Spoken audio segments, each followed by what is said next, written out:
Ma critique avec et sans spoiler des 5 premiers épisodes de la saison 1 de The Last of Us. C'est parti. Bonjour à tous, bienvenue sur All You Can Watch, la chaîne de critique ciné, séries, TV.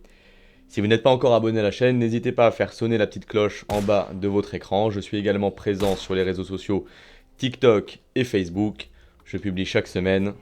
Au plaisir de vous y retrouver. Alors aujourd'hui, on s'intéresse à la série événement, à grand succès The Last of Us, qui s'inspire elle-même, qui est tirée du jeu vidéo The Last of Us sorti en 2013. Le gros avantage de cette série par rapport au jeu vidéo, c'est que le créateur et le scénariste du jeu vidéo The Last of Us est également le showrunner de la série sur HBO The Last of Us. Donc on sait que la série respectera l'esprit de ce pourquoi le jeu vidéo a tant plu. Point important, je suis joueur PC. The Last of Us n'est jamais sorti sur PC, c'est uniquement prévu pour le 28 mars de cette année, de 2023. Donc je ne pourrais pas faire de comparaison entre The Last of Us, jeu vidéo, fidélité en gros, et The Last of Us, série HBO.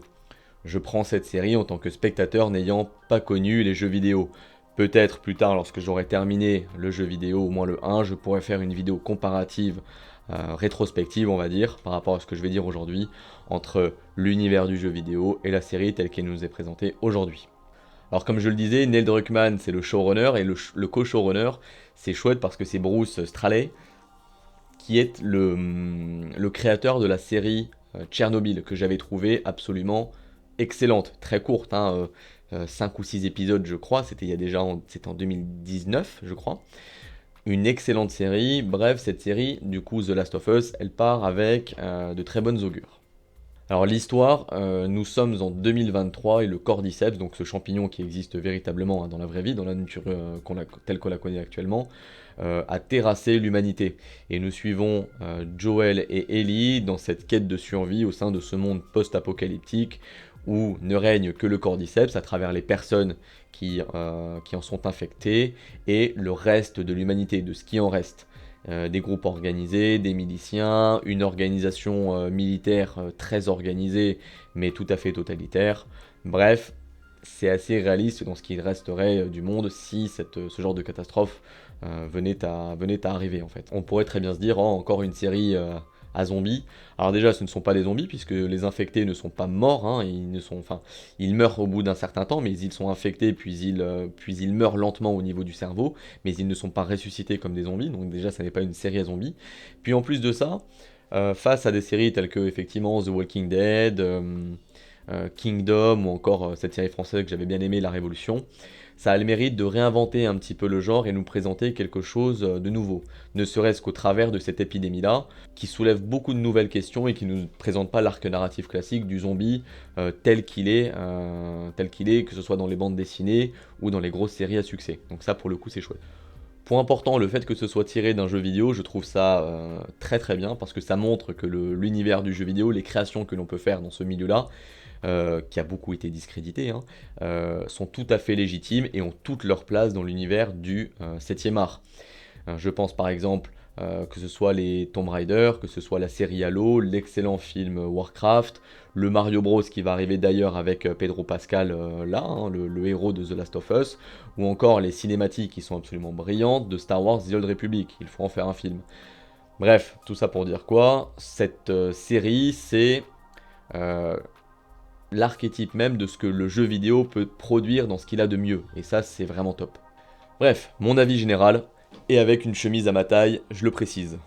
Et bien pour le coup c'est une très bonne surprise avec une mention toute particulière pour les épisodes 1, 3 et 5 que j'ai trouvé splendides au niveau de la narration comme de la réalisation. On est véritablement plongé dans cet univers post-apocalyptique avec une ambiance très lourde, très pesante qui nous fait prendre conscience sans nous dépayser pour autant, puisqu'on est quand même en 2023, on est sur un schéma moderne que l'on connaît, euh, qui nous englobe très facilement dans ce qu'est le monde post-apocalyptique de The Last of Us. On a parfois des scènes qui, je trouve, frôlent la perfection en termes de réalisation, et on le verra dans les points positifs en détail, mais ce que je retiens comme avis global de cette série, c'est une ambiance qui est tout particulièrement réussie et qui plonge le spectateur dans une certaine empathie vis-à-vis des personnages, face aux situations qu'il rencontre. Et ça, c'est super. Alors, les gros points forts de la série, sans spoiler. Le générique. Le générique, dans une série, on sait que c'est super important. Ça y participe pour beaucoup, hein. Aujourd'hui, quand vous voyez une série logo HBO, vous vous attendez, après à entendre la musique de Ramin Djawadi, la bande originale de Game of Thrones. Bref, le générique y est pour beaucoup dans le succès d'une série. Là, il est à l'image de ce monde qui nous est présenté. Le monde post-apocalyptique, il est simple, il n'y a plus grand-chose, il n'y a plus beaucoup de traces de vie, la nature a complètement repris ses droits, là, au sens littéral du terme, hein, c'est un champignon, c'est quelque chose de vivant, qui a repris ses droits et qui a complètement terrassé l'humanité. Et bien le générique, fond et forme, visuellement, comme avec la musique qui est utilisée, est très simple. Il est un peu écœurant, faut pas manger en regardant cette série, du moins pas le générique. Et pourtant, nous sommes français, on adore les champignons, hein, on adore le fromage, hein, on adore la moisissure. Mais là, le fait est que le schéma de ce générique est très immersif par sa simplicité, et il nous rappelle parfaitement la série qui nous est présentée. Comme je le disais, ce qui est très important dans cette série, c'est l'ambiance, qui est lourde, qui est pesante. On a une très forte empathie avec les personnages. On a un sentiment de solitude qui est très fort vis-à-vis de l'environnement qui est quasiment vide, hein, qui est complètement vide, qui nous est présenté. Il y a un sentiment des personnages principaux que l'on suit de solitude très fort vis-à-vis des infectés, le cordyceps, ou encore ce qui reste de l'humanité. Enfin, les gentils, les méchants, les très gentils, les crevures. Voilà, donc une immersion finalement assez forte sur seulement 5 épisodes. Ouais, j'ai été complètement conquis. À chaque fois que je regarde un épisode, je suis dans l'univers de The Last of Us en 2023, monde post-apocalyptique, et je ne consulte absolument pas mon téléphone, quoi. Je suis vraiment immergé dedans de A à Z. Gros point positif également, il n'y a pas beaucoup de personnages et on s'y intéresse plutôt de façon quand même assez poussée à ces personnages. Et ça, c'est très plaisant parce on a l'habitude en fait de ces séries qui enchaînent les personnages qui ne sont pas forcément toujours convaincants mais qu'on oublie assez rapidement. Là, on a des personnages sur lesquels il y a un véritable focus qui est fait, malgré certains qu'on oublie très vite, malheureusement, ça fera partie des points négatifs, mais le fait est qu'on a peu de personnages et on s'y concentre. Donc le fil rouge, la direction que veut prendre le showrunner et qu'il veut nous faire nous emprunter, eh bien ça marche de ce point de vue-là. Comme je le disais pour le générique, et c'est ce qui suit tout au long de la série et des épisodes, la musique. La musique, elle est à l'image de cette série, de ce monde post-apocalyptique très simple. Généralement, vous avez beaucoup d'instruments très simples, comme par exemple le piano.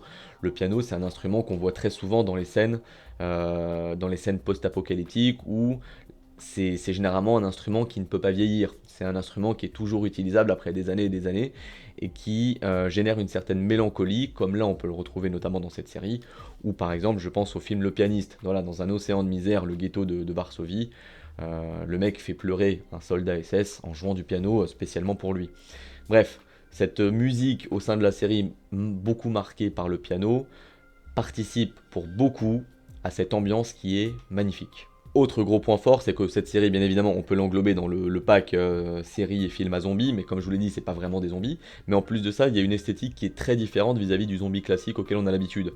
Écorché, il y a du sang, il est dégueulasse vraiment sur lui-même. Là, c'est différent, c'est une autre manière d'être dégoûté, c'est une autre répugnance.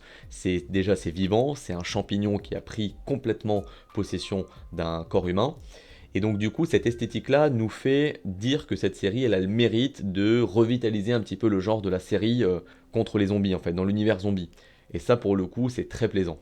Le casting, point important, Pedro Pascal. Bon, bah déjà, c'est un acteur, moi, que j'aime particulièrement. Je trouvais qu'il incarnait à la perfection l'image que j'avais de la vipère rouge du prince Oberyn Martell dans les livres de George R.R. Martin. Je le trouvais excellent sur ça, je l'ai trouvé excellent dans Mandalorian. Là, c'est encore différent. On voit une évolution entre ces trois périodes-là. Il était très chétif, effectivement, dans Game of Thrones.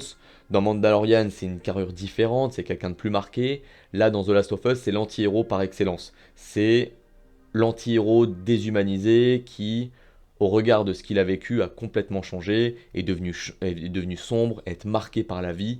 Bref, on a un Pedro Pascal qui joue l'anti-héros et qui le joue super bien.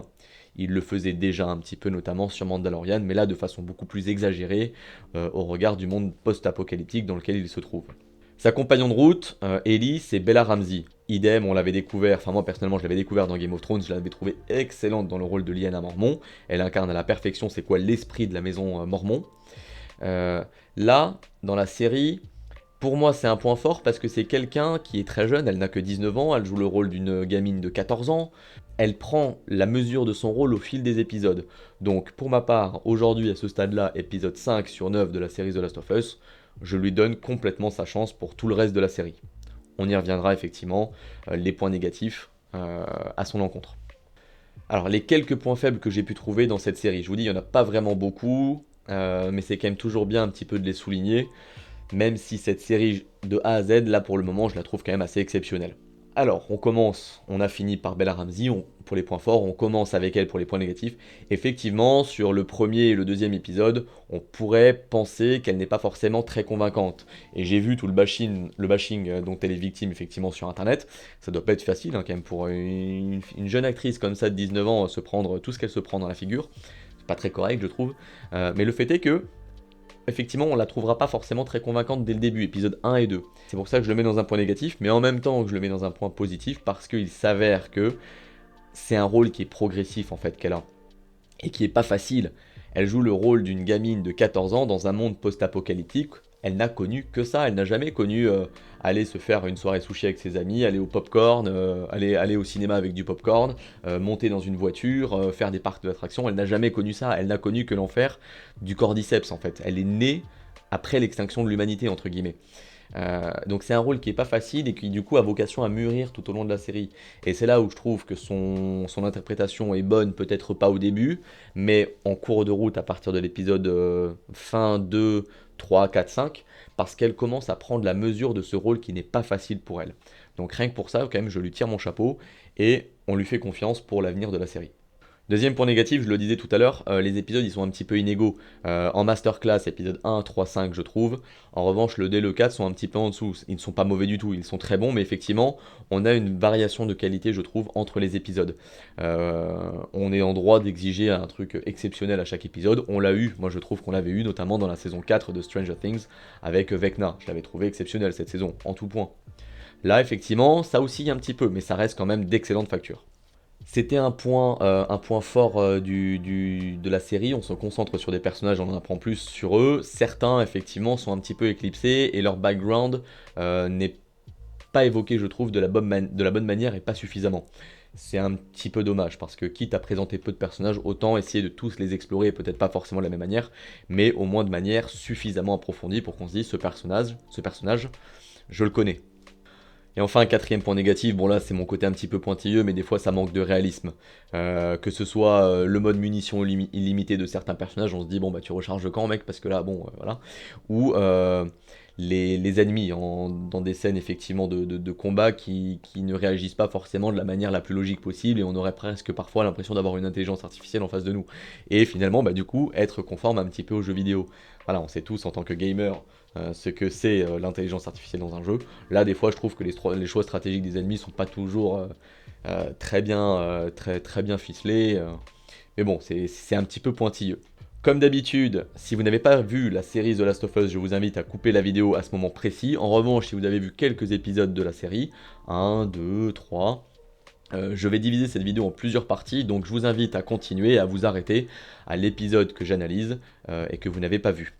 Un gros merci à ceux qui sont présents sur cette vidéo et qui nous quittent à cet instant, je vais y arriver, précis.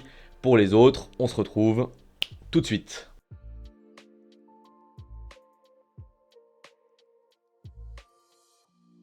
Alors l'épisode 1, je le trouve fantastique. Pour moi, c'est un véritable film d'introduction à The Last of Us. C'est pas la série The Last of Us, c'est un film The Last of Us d'introduction à la série.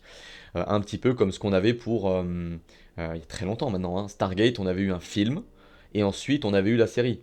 Là, c'est un petit peu pareil. On a un format déjà qui est film, ne serait-ce qu'en termes de durée. On est quand même sur 1h20.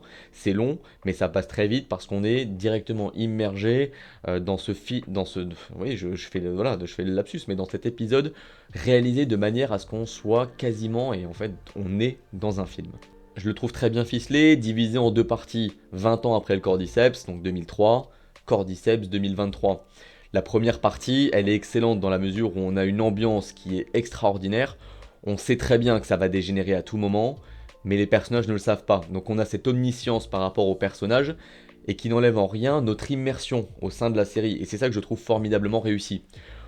Vous avez des sirènes de police, vous avez des communiqués à la radio qui disent qu'il y a des émeutes, qu'il y a des comportements violents un petit peu partout. Vous voyez des F-15 passer en rase-motte au-dessus de la ville, vous voyez un Chinook, vous voyez qu'il y a l'armée qui commence à se déployer un peu à droite à gauche. Vous avez cette scène absolument formidable du crash d'avion en plein milieu de la ville qui vient sublimer le passage, on va dire définitif, de la pandémie, de l'épidémie vers la pandémie. Je trouve cette première partie extraordinaire. Et c'est ce que je disais, on savait tous que ça allait se passer comme ça. On savait ce qui allait se passer, il n'y a même pas besoin de le deviner, puisqu'on sait que c'est que c'est une série post-apocalyptique, donc on sait que l'apocalypse va arriver, on ne sait pas forcément comment, mais malgré cet avantage qu'on a sur les personnages, on ressent énormément d'empathie pour eux, et on arrive vraiment à se mettre à leur place, quand bien même on sait que le scénario, il est un petit peu joué d'avance, au moins sur cette première partie de l'épisode. Elle se finit de façon un petit peu tragique, on comprend que l'armée a reçu des ordres clairs, toutes les personnes suspectées d'être infectées, c'est-à-dire quasiment tout le monde, doivent être exécutées. Ordre complètement ridicule, mais du coup malheureusement Joel perd sa fille de cette manière-là.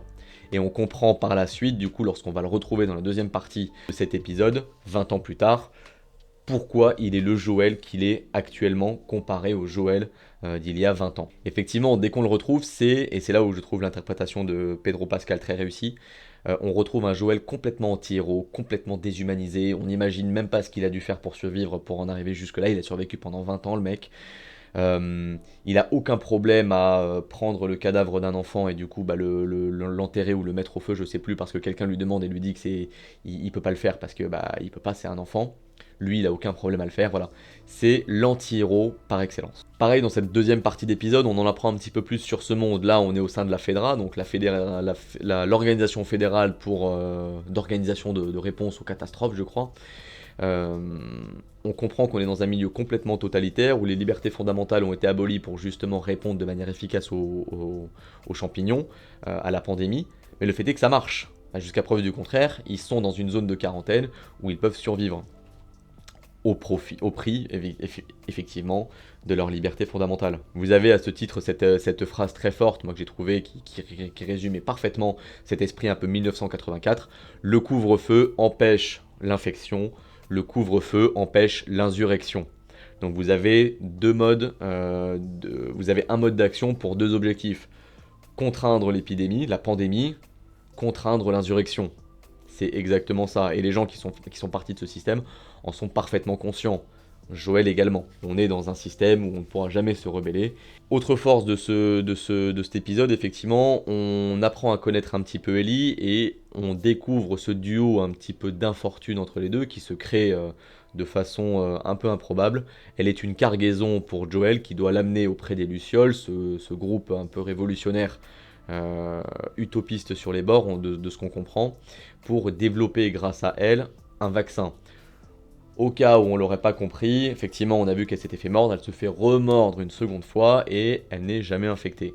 Voilà, Ellie est bien la clé de la réponse à l'épidémie, à la pandémie du cordyceps. Et c'est là où commence un petit peu à naître cette relation qui va forcément évoluer entre elle, Ellie et Joel, avec comme point culminant dans cet épisode, lorsque le militaire la tient en joue, ça j'ai trouvé ça particulièrement réussi. Il transvase un petit peu l'image qu'il avait de sa fille à ce moment précis, il y a 20 ans, sur ce moment précis, et donc du coup sauve Ellie, et écrase complètement le crâne à coups de poing du militaire. Voilà, donc on a vraiment le début d'un duo qui va nous suivre jusqu'à la fin de la série, qui commence un petit peu quand même dans le sang. Forcément à l'image de ce monde apocalyptique, violent et brutal. L'épisode 2, pour moi, c'est le vrai commencement de The Last of Us. C'est là qu'ils sortent de la zone de quarantaine et on découvre c'est quoi le monde de The Last of Us, dans ce qu'il a de plus grand. Tout est détruit, il n'y a plus aucun signe de vie dans le Boston où il se trouve. Les buildings, qui sont un petit peu l'archétype de l'ego de l'être humain, à savoir construire des choses toujours plus grandes pour atteindre les cieux, sont réduites en poussière, sont complètement détruits. Bref, l'humanité a été vaincue par le cordyceps.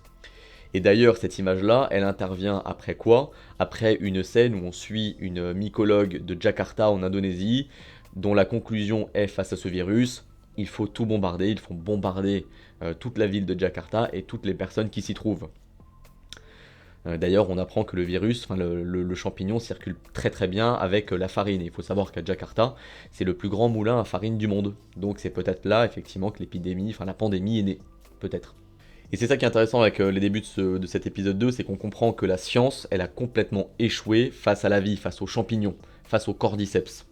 Puis on se retrouve très rapidement embarqué dans la scène du musée où Joel et Ellie sont obligés de coopérer s'ils veulent survivre. Et le duo dont on parlait tout à l'heure qui se crée à la fin de la saison 1, il se matérialise à la fin de l'épisode 1, il se matérialise véritablement dans cette scène du musée où coopérer veut dire survivre. Cette scène, elle est vraiment bien ficelée parce qu'on comprend la crainte des deux, même si Joel, lui, les sentiments qu'il transpire ne sont pas aussi forts que ceux de Ellie, mais on comprend une certaine complémentarité entre les deux. Ils sont radicalement différents, et tant mieux parce que du coup ils ont vocation à se compléter.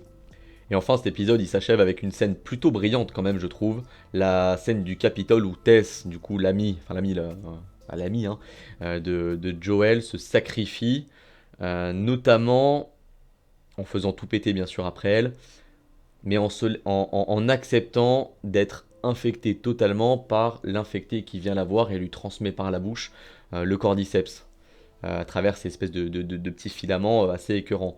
On comprend une chose qui est simple, c'est que le champignon, il a qu'un seul but, si ce n'est pas forcément une forme de vie très évoluée. Enfin, ils en parlent un petit peu quand même de la capacité entre les infectés de communiquer, etc., notamment avec l'environnement qui les entoure. Mais même si c'est pas une forme de vie effectivement très élaborée, on comprend une chose qui est très forte, c'est que il a conscience, son but c'est proliférer, proliférer et proliférer. Et ça finit dans cette scène que je trouve assez marquante de l'explosion du Capitole avec le sacrifice de Tess qui est complètement pétrifiée face à ce qui est en train de lui arriver, mais elle accepte en fait dignement son sort. Et cette fin d'épisode 2, du coup, 3, moins 1, 2, il ne reste plus que Joel et Tess.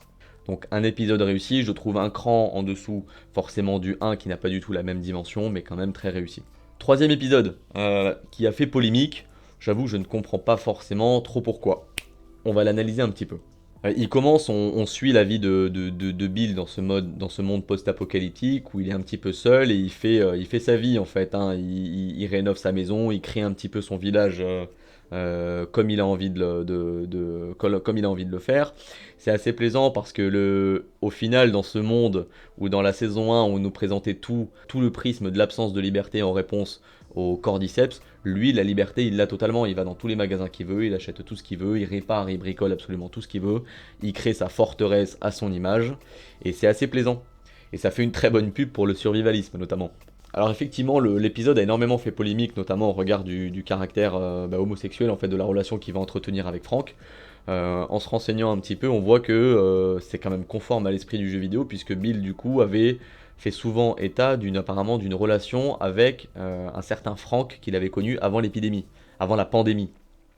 Bon, là, il le connaît bien après la pandémie. C'est même pendant, il n'y a plus d'humanité. Et la seule trace d'humanité, la seule trace d'amour qu'il arrive à retrouver un petit peu dans ce monde complètement détruit, c'est grâce à Franck.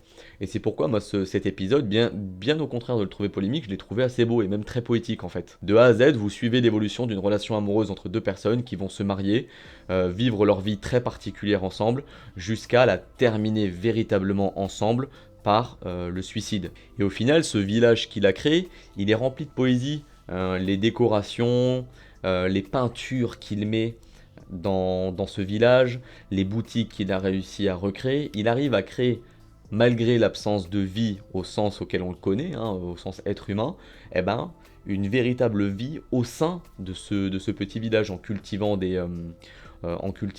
fruits et légumes, en s'essayant à l'art, à la peinture, à la lecture. Bref, c'est quelqu'un qui arrive à vivre dans un monde qui est tout sauf propice à la vie, notamment grâce à l'essence même de ce qu'est la vie, l'amour, avec Franck. Donc oui, effectivement, cet épisode 3, il ne fait pas avancer sensiblement le scénario de The Last of Us. On a juste un éclaircissement sur cette histoire de communication par la radio, notamment qu'ils avaient avec Tess. Hein. Les années 60, ça veut dire que tout va bien. Les années 70, il y a un problème. Les années 80, rien ne va plus. Et c'était la fin de l'épisode 1 où on entendait la musique Never Let Me Down Again de Depeche Mode, années 80, où on comprenait qu'il y avait quelque chose qui allait pas. Donc oui, cet épisode, il fait pas forcément avancer sensiblement le scénario de la série, mais il nous permet de comprendre d'autres choses, et il nous permet surtout de nous offrir une autre vision du monde apocalyptique tel qu'on pourrait se le faire dans The Last of Us. Ouais, ça a le mérite de nous montrer autre chose. Et de A à Z, moi, sur cet épisode, j'ai été complètement captivé. C'était une histoire d'amour que j'ai suivie du début à la fin, dans un milieu quand même assez macabre, et d'ailleurs qui finit de cette façon-là. Et au final, il y a une certaine poésie à la manière dont ils organisent leur suicide collectif, les deux. Edgar Allan Poe serait fan. Et rien que pour ça, moi, je trouve que cet épisode 3, il est réussi. Et c'est même, à mon sens, une masterclass, hein. Notamment, je pense à la scène qui vient briser un petit peu de façon temporaire cette vie paisible qu'il vit avec Frank, l'attaque par des pillards de son village. Elle est extraordinaire cette scène. Et elle est suivie directe d'une ellipse pour nous montrer qu'ils y ont survécu et que au contraire, ils vivent bien mieux que 95% de la population mondiale survivante. Bref, un épisode 3, masterclass. L'épisode 4, comme je le disais, hein, c'est extraordinaire le 1, 2 un tout petit peu moins bien, 3 extraordinaire, 4 un tout petit peu moins bien, mais toujours très bien. Cet épisode, il lâche complètement le prisme du Cordyceps pour nous montrer l'autre ennemi de Joel et de Ellie, eh bien l'homme. On le sait très bien, en société, Hobbes nous l'a dit, l'homme est un loup pour l'homme. Là, c'est effectivement ça, c'est-à-dire qu'il y a peut-être plus dangereux que le Cordyceps, l'être humain. Et donc là, nous sommes à Kansas City, donc ils ont fait quand même un sacré trajet, et on se retrouve face à un mouvement de contestation, un mouvement contre-révolutionnaire, un mouvement révolutionnaire qui s'inscrit contre la FEDRA. Donc on apprend que la FEDRA du coup a commis des atrocités dans ce district-là, et bien du coup en réponse à ces atrocités-là, ce mouvement révolutionnaire en fait s'avère être encore pire que la FEDRA. Il y a des phrases qui sont très fortes à ce sujet-là. On les verra dans l'épisode 5, mais la manière dont ils s'expriment montre à quel point ces gens sont absolutistes et n'hésitent pas à faire bien pire que ceux qu'ils ont pu vivre à cause de la FEDRA. Et c'est ce que je dis tout le temps, les anciens esclaves font toujours les pires maîtres. Un point négatif dans cet épisode, et c'est pour ça que je le classe pas comme masterclass, hein, c'est Kathleen, la leader de ce mouvement révolutionnaire. Je la trouve pas forcément très convaincante, pas très charismatique. Je me dis, il serait difficile, je trouve, dans un monde apocalyptique tel que celui-ci, que de suivre quelqu'un comme elle. Effectivement, je me tournerais pas naturellement vers elle. Pas un épisode très riche à analyser, comme je le disais, on n'en apprend pas trop sur Kathleen, sur son background, son passé. Elle est vraiment absolutiste, mais ça manque un peu de profondeur. Bon, c'est un épisode, comme je le disais, c'est un peu en dents de scie.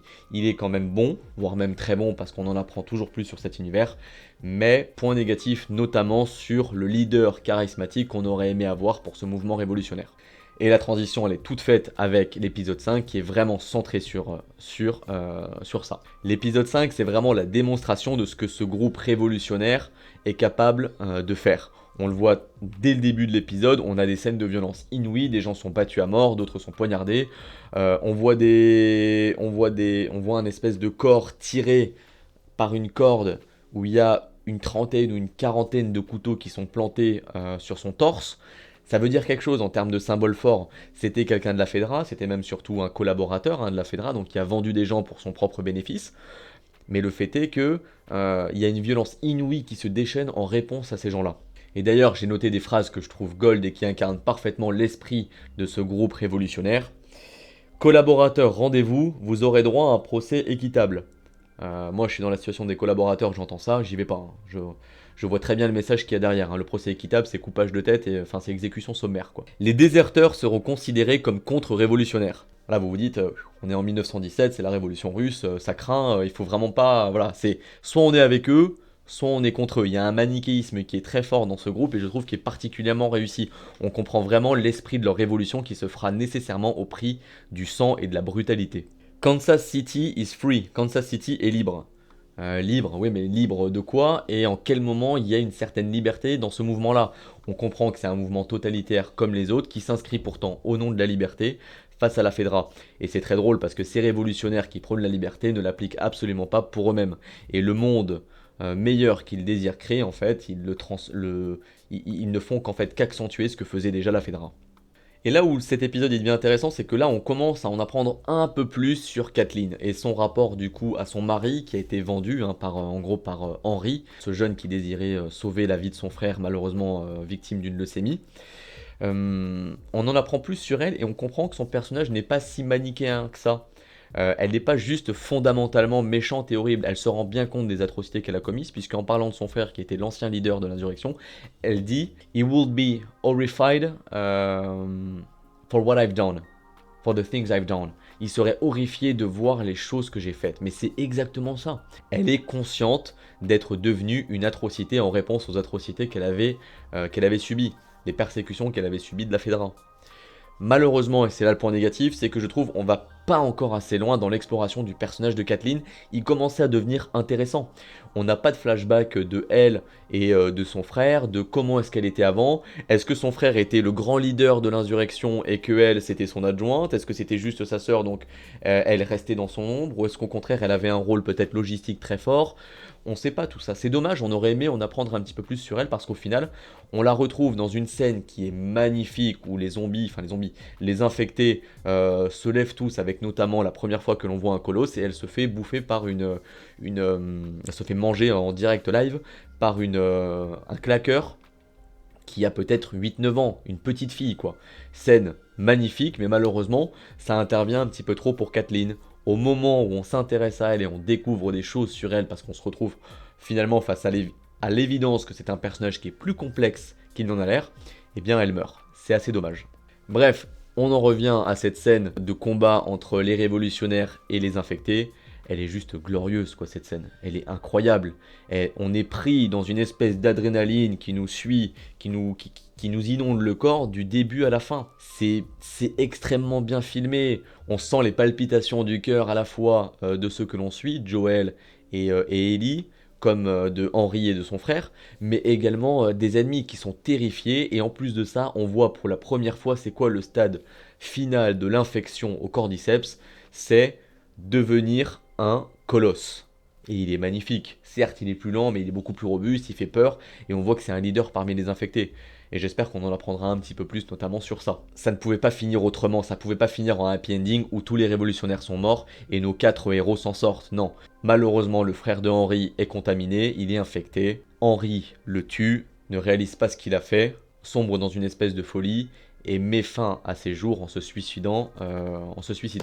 Cette scène, elle est super intéressante parce que, pourquoi Au-delà de l'aspect tragique d'un personnage auquel on s'était attaché, notamment le petit frère d'Henri que je trouvais extraordinaire, au-delà de l'attachement qu'on pouvait lui porter, on se retrouve face à ce que l'humanité a de plus dur à traverser dans le monde du cordyceps, c'est-à-dire que rien n'est simple et que tout peut vaciller en une fraction de seconde.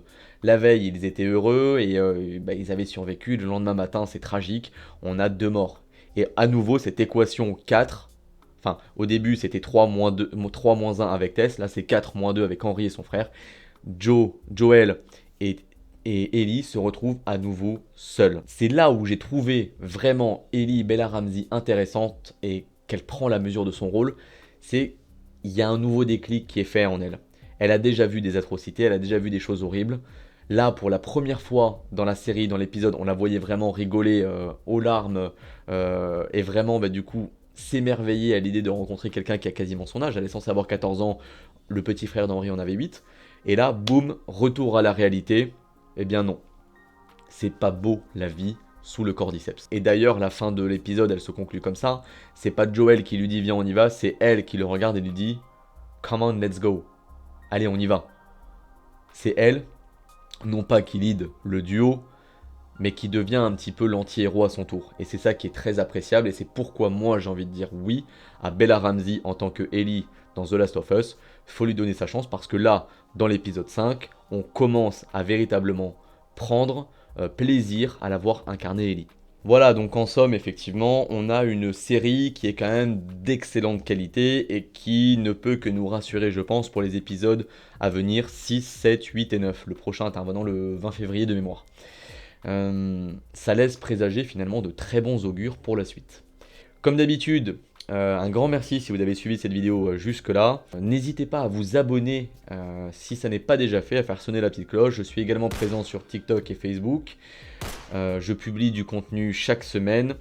Le but de cette chaîne, c'est de faire vivre un petit peu le débat, donc n'hésitez pas à me dire ce que vous en avez pensé de cette série, notamment sur l'épisode 3, qui est quand même particulièrement polémique, qui a déchaîné des vagues de haine contre la série qui sont assez importantes et même assez surprenantes. En attendant, moi je vous dis à très bientôt, je vous souhaite un excellent week-end et une excellente semaine à venir. Prenez soin de vous, comme dirait l'autre de la météo. Salut les Watchers!